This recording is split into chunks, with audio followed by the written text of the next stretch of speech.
Okay, welcome back to Lightroom Editing Series, Advanced Raw File Processing. And in this episode, I am going to examine how to take a photograph that maybe you missed on. Okay, maybe you missed focus, maybe it's underexposed, but you really like the action in the photograph. You really like the gesturing of the animal. In this case, I've got a red-bellied woodpecker in the wintertime, and he's perched here on this ash tree. And frankly, I missed the shot. Okay, it's the exposure's wrong, the focus is wrong. So I'm going to walk through this, and this is going to be a rather lengthy YouTube video here. So bear with me on that because there's a lot that needs to happen to this photograph. The first thing I'm going to do, just like in the previous video, is I'm going to actually take my zoom and left click on that and zoom in, and right away I am seeing a significant amount of noise in this image. Okay, even though it's ISO 400. The reason for this is because the background is in shadow. It's all shadow areas. So I know, one, I'm going to have a very noisy image to deal with. Okay, and the fact it's underexposed is not helping us here. So what I'm first and foremost going to do is I'm going to go ahead and adjust my exposure.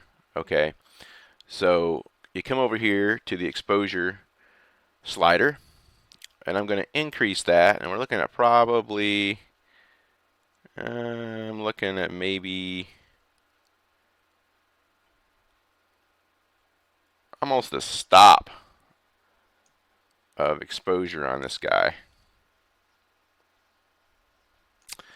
Next, just as I did in the last video, I am going to adjust my blacks and my whites, and we do that by hovering over the handle on the blacks, and I press down the Alt button on the keyboard, and then I just simply bring that back until I start to see these blacks come in here, and just do it so you just have a little bit of black showing on the preview.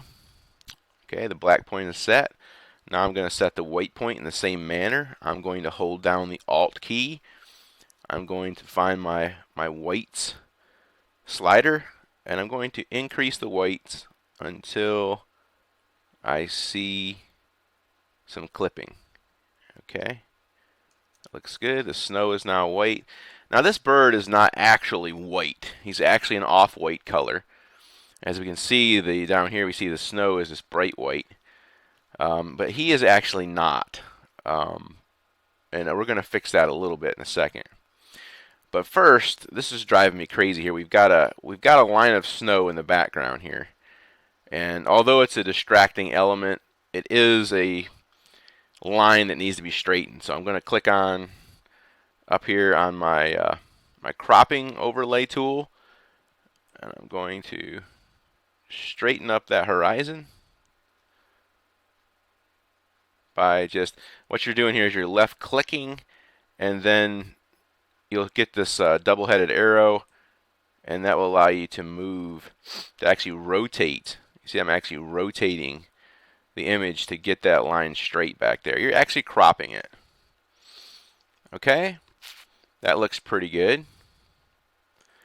I'm going to move him up in the frame a little bit, because he's actually on, this is a very crooked tree that he's on here, so that's okay. We want to show him on the crooked tree. We don't want to straighten the tree up like this, because that's not really the reality of the situation.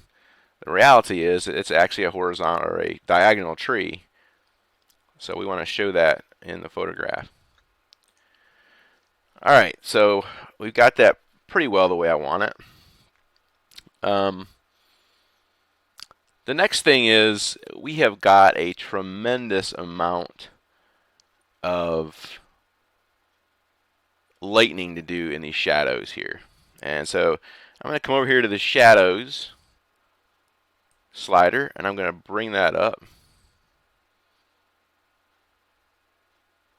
Now I want you to see what's happening here. The shadows are increasing, which is kind of what we want, but look what's happened here. Look what's happened here when we increase the exposure. Look what's happened here to the red channel. This is something I want to warn you about. The red channel in most cameras, and they're actually getting better at this nowadays, but a few years ago even, the red channel here has blown out. And there's really not a lot you can do about that. We're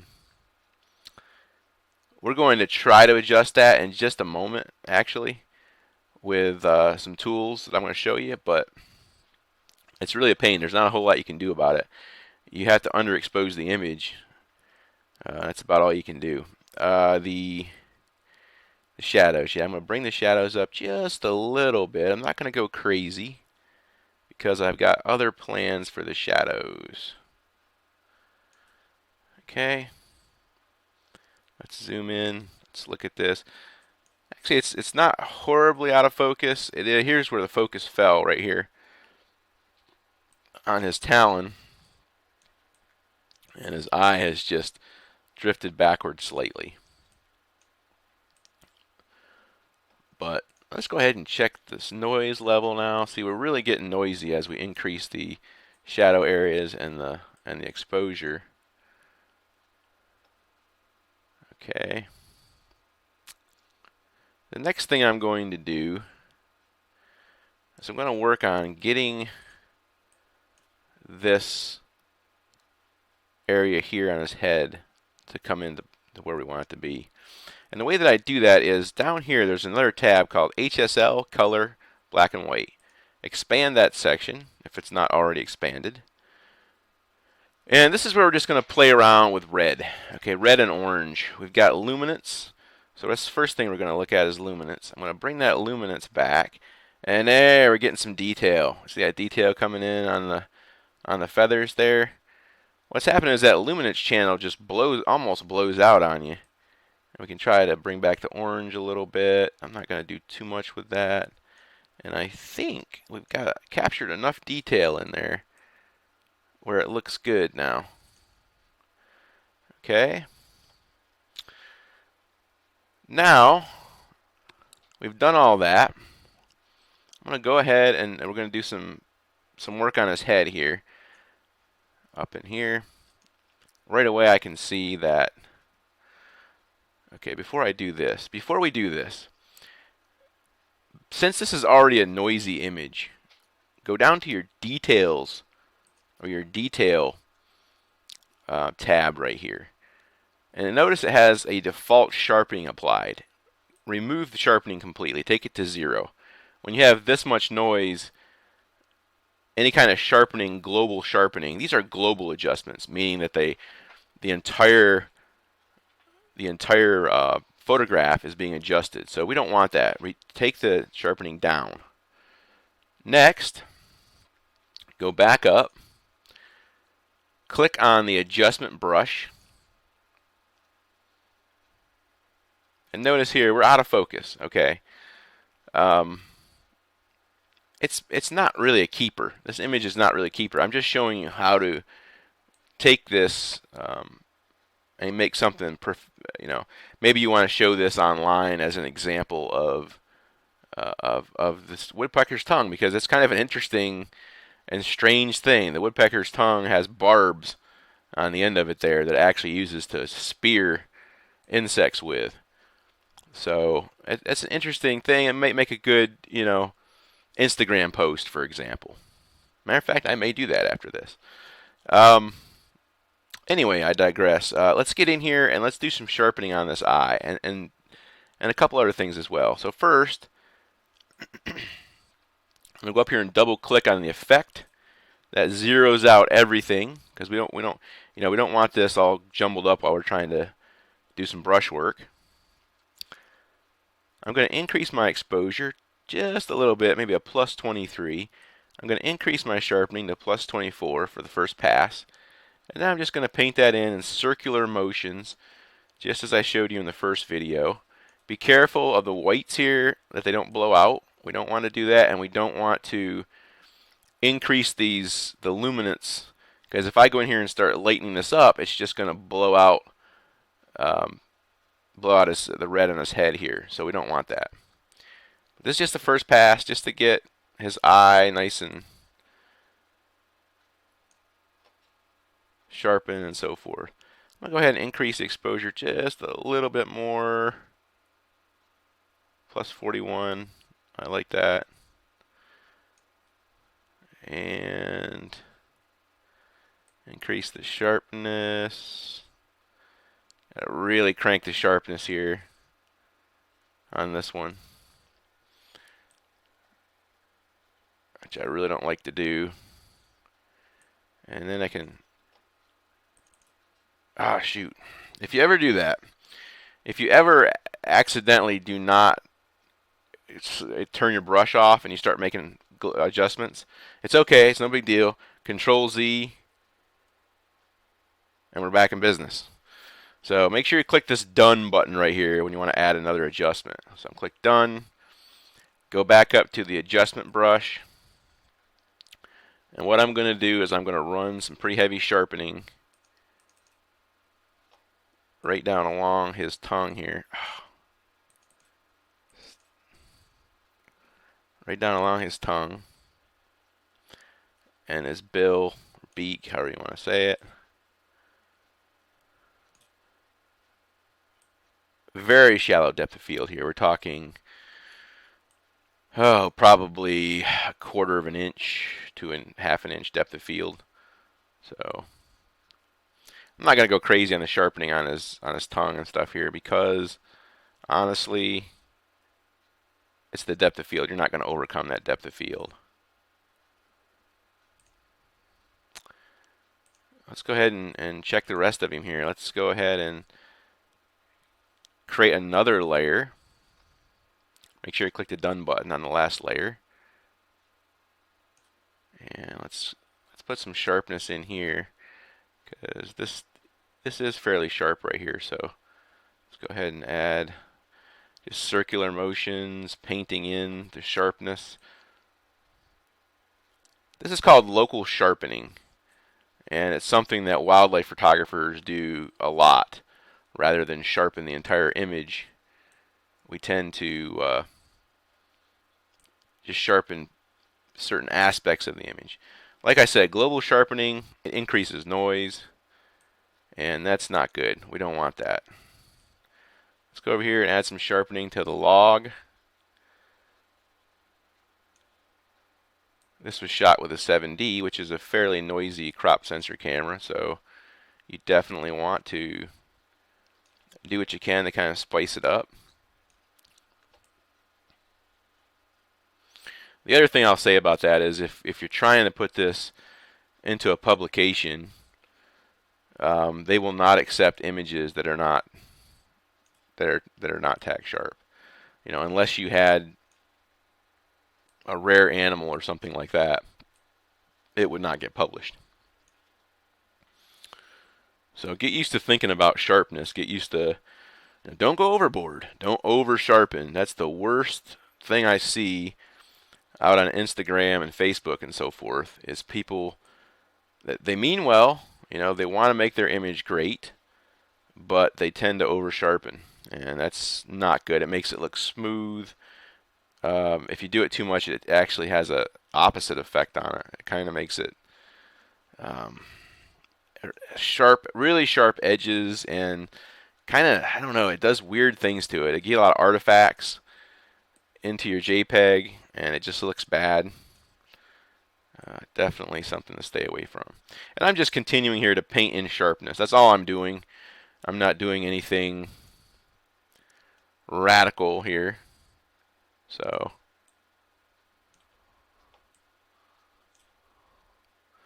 you know, a lot of people have these short videos out there.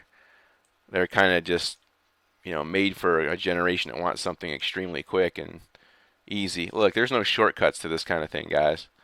That's why I'm in here showing you everything that I do. I don't want this to be some gimmicky thing that just to get likes on YouTube.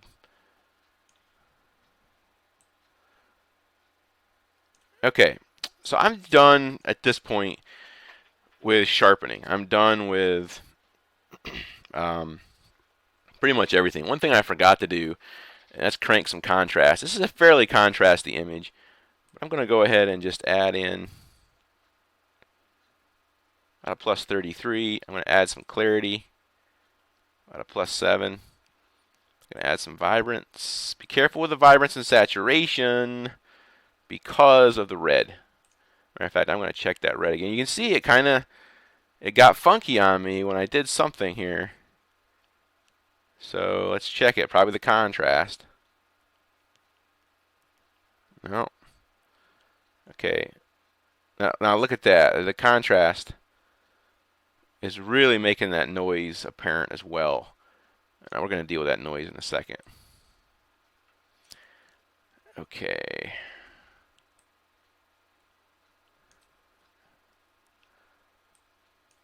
Let's go down here.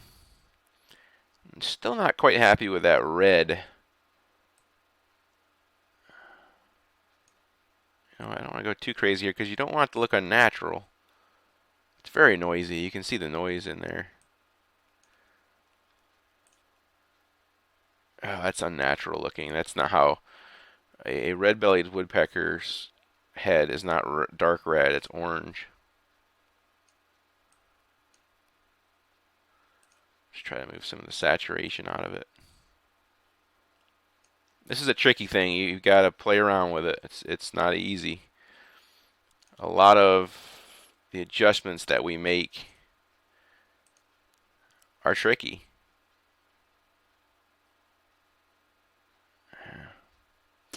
You're just gonna have to live with it. There's a small sacrifice there of color and versus detail. It's a common problem with digital cameras with wildlife. And don't get onto yourself either if you kind of blew it with the photograph. I mean, it'll happen. Fortunately, Lightroom is smart enough. Actually, it will attempt to add some digital. I think it kind of clones and so forth to try to make this look a little nicer. All right, I'm going to go with that. I'm still not in love with it, but I'm going to go with it. So we've got a couple things going on right now. The image is fairly good. We've got two things going on. One, we've got a lot of noise, and two, we've got a distracting background here. We've got a lot of this stuff going on. I'm going to show you a couple techniques here on noise, but I'm going to eventually have to pull this into Photoshop. Okay, I told you this was going to be an advanced tutorial. You could leave it right here and just leave it in Lightroom, but Lightroom isn't good at certain things. Okay, so first I'm going to show you how to handle noise in Lightroom. And it's not with the noise reduction feature, although I am going to use that just a little bit. So first, go to Details, increase the noise reduction to like +8. Okay, let me just put it in here. +8. It didn't touch the noise. Did you notice that? The noise is just, I don't know if you can see it on your screen, but the noise is still very prevalent. Stock agencies will not accept noise at this level. They will not. And so what you have to do is click your adjustment brush. And this is one way to do it, okay? It's very painstaking. I'm not going to show you exhaustively how to do this, but this is definitely one way to do it. What you do is you take your sharpness and you decrease it by about 66. And you go up here and you take a little test. And you just go back and forth, back and forth. Well, what do you know? That noise is just disappearing right out of this image. Noise be gone. And generally what I will do is when I do use this method, which is rare these days, if you only have Lightroom, most of you probably have the Lightroom Photographer CC package by now. If you only have Lightroom, though, this is the only technique you can use. And what you're going to do is take a wide cut at it first. Don't get in too close to your subject or this tree over here. Just get the background areas close first. But that's what you're going to do. And then what you're eventually going to do is you're going to get down here to the bird. Let's just get his head here. You can see there's noise still in close around his head. What you got to do is go to a zoom way in, man, like 200%. And reduce your brush size and very gently, painstakingly paint that away. And yes, that is a pain. We have a better way to do this. Control Z. Okay. We are going to now right click on your image, edit in Photoshop. And this is, by the way, this is Photoshop CC. And I am doing this in 2016. Photoshop's going to spin up here. It's going to take a little bit. Photoshop can be an incredibly good tool, but it can also be a hindrance to wildlife photographers. And there are people out there that honestly, in my opinion, now this is strictly subjective, they use Photoshop way too much in their wildlife photography. It gives it a very unnatural feel. And, it's completely up to them. It's their art. I am more of a photojournalist for the most part. So I do mainly things that you could do in your darkroom. Okay, so we're back up. We are in Photoshop now. And what I'm going to show you first is we're going to, if you look down here in the right corner, you're going to see a palette called Layers. In that is our image right now. There's one layer. It's called Background. I'm going to right click on that. I'm going to say Duplicate Layer. I'm going to leave it as background copy. You can change it to whatever name you would like. Well, let's just call it, I'll tell you what, let's call it Mask. Mask Layer, just to differentiate it from background. The mask layer is exactly what it's going to be. It's going to be where we put our mask. I'm going to zoom in just a little bit here. And then, by the way, the zoom tool, if you don't know, is right here on your toolbar. And next I'm going to select my mask layer, and we're going to add a blur. Go to Filter on the menu at the top of the screen. Go to Blur, Gaussian Blur. About 3.5 is good. 3.6, okay, I'll take it. Click OK. Essentially now we have this blurred image. If I zoom in, you'll see it's blurred. Why the heck would I want to make a blurred image? Well, look in the background as I zoom in here. Our noise is gone because it's blurred. And what I'm going to do next, I'm going to select that same layer, make sure the mask layer is selected. Click Add Layer Mask. A white layer shows up here. To the left, make sure that you have black as your foreground color and white as your background color. If they're reversed, it won't work right for this demonstration. Okay, so that sets us up for the next part of this.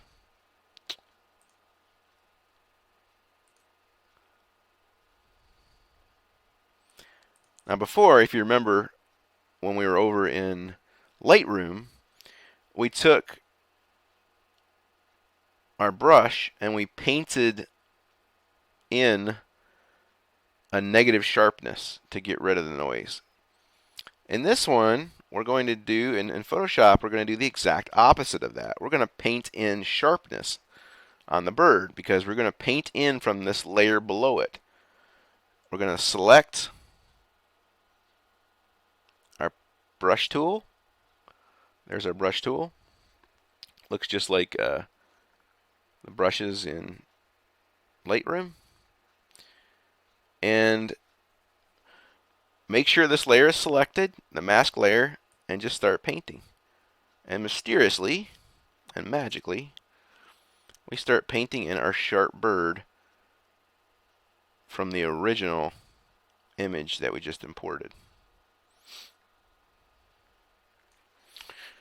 And when you're doing this, you want to be extremely careful. Extremely careful.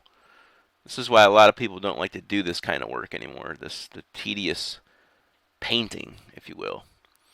Because if I ever go outside the lines, it's kind of like when you were a kid and you had to learn to color inside the lines. That's what we're doing here. If I go outside this line, watch, it paints in that noise. Let me zoom into that so I can show you. See how I just painted in that noise right there? Not the good. Click Control Z to go back. Zoom back out just a little bit. Select the brush tool and start painting. This is a painstaking process. And if you really, really want to get intense into what you're trying to do here, you're going to have to first reduce your size of your brush, and you're going to have to zoom in to about 300% if you really want to get into this thing. See, now you can see already where, notice where when I was using that fatter brush, it had already started painting in the noise from the other layer. So you really got to zoom in tight on this and just take it 1 inch at a time. And there's no shortcuts with this method. This is an old method. It's a method that still works. You just have to really be careful. Some people will use a Wacom tablet. I still use the good old-fashioned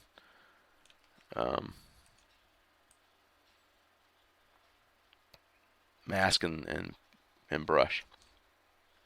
Call me crazy.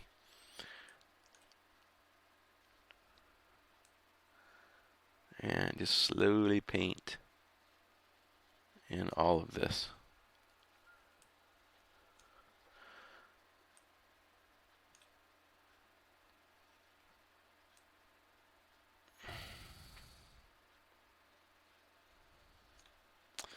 And for the sake of time, I'm going to zoom back out. And I'm going to do a real broad brush. Please don't do this at home. Make sure you do it the right way. I want to make sure that you understand. That's why I did that slowly for you.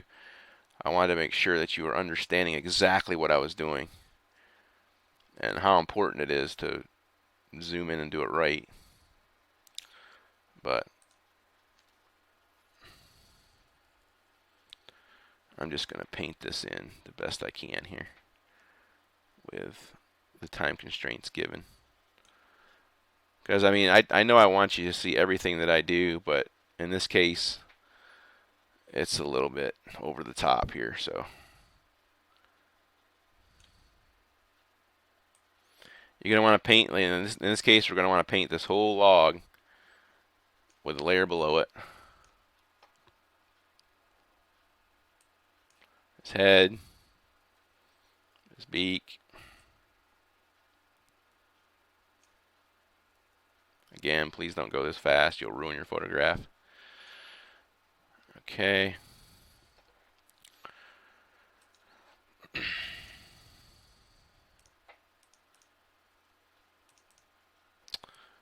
But that's pretty much how you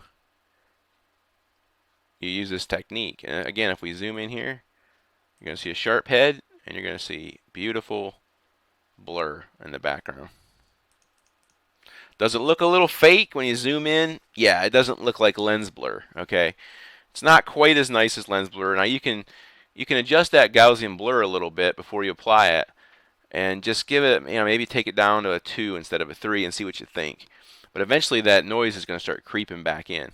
Again, we're talking about how do I salvage this photograph. This is a photograph that I probably didn't mean to do exactly like this. And so I'm trying to salvage it. I'm going to go ahead and click File and Save. And there we have that part of the image. Now, the next part of this is a bit tricky. Okay, one more fancy thing I want to show you here. We have our image. We did a quick and dirty uh, painting of detail here. Now I want to show you something. Remember I was talking about these highlights up here being blown out? Make sure that your mask layer is selected right here. Not the mask itself, but just the layer. Go up to layer. Now, only do this after you've done everything. You made sure it's perfectly painted. I mean, this has to be perfectly painted from the bottom layer, or it's not going to work. Now, assuming we've done that, go to Layer.